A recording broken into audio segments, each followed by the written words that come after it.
if you're a permanent resident having problems getting into the United States because of issues with an airline or a CBP officer, what should you tell them?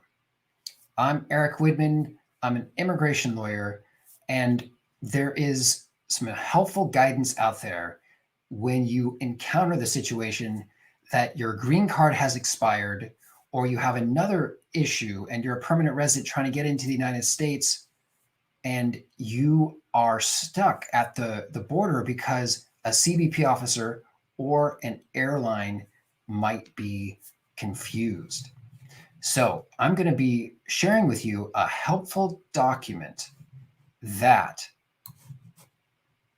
I'm able to upload right here and share with you that is helpful in terms of laying out a quick response that CBP themselves has issued that you could carry with you and print out with you to bring to the border to avoid this tricky issue. So I'll include the link to this document, but it's a CBP Customs Border Protection document that gives guidance to CBP officers at the border what they should do in the event of an expired green card or a similar challenge. So the first thing it says up at the top is that if you have an unexpired green card, of course, you should be allowed into the US. And as it says, you may be boarded without any additional documentation. Similarly, if you have a reentry permit, right there, that second bullet point, a passenger with a valid unexpired reentry permit is permitted to board without additional documentation. It has to be an original reentry permit, however. Now, what you see highlighted in red right there, if you have an expired permanent resident card, you can be boarded onto the airline, provided the card was issued with a 10-year expiration date. That's absolutely good news.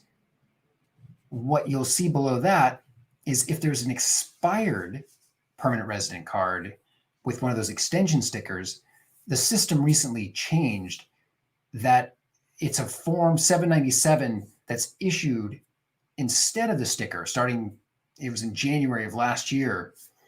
That sticker has gone away, and now you should travel with your expired green card plus the extension notice. So make sure that you have that extension notice with your expired plastic green card. If you are a conditional resident and that card expires, so you get a 2-year card when you're a conditional resident. After your card is expired, you will have hopefully already received a receipt notice saying you filed Form 751 and your conditional permanent resident status is extended automatically for 1.5 to 2 years.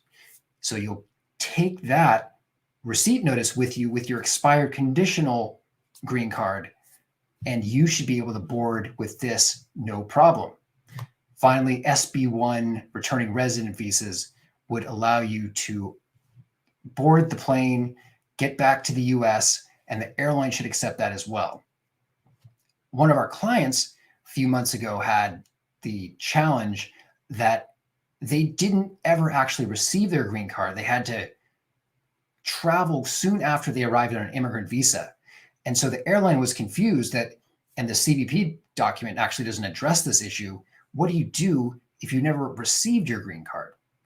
We were able to provide proof through official USCIS and Department of Homeland Security documentation that the 551 stamp in that person's passport was sufficient proof to get back on the plane. It's sufficient to work and travel.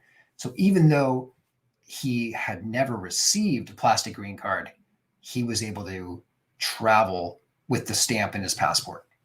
So I wanted to share this important document, and definitely let us know if you have any other related questions.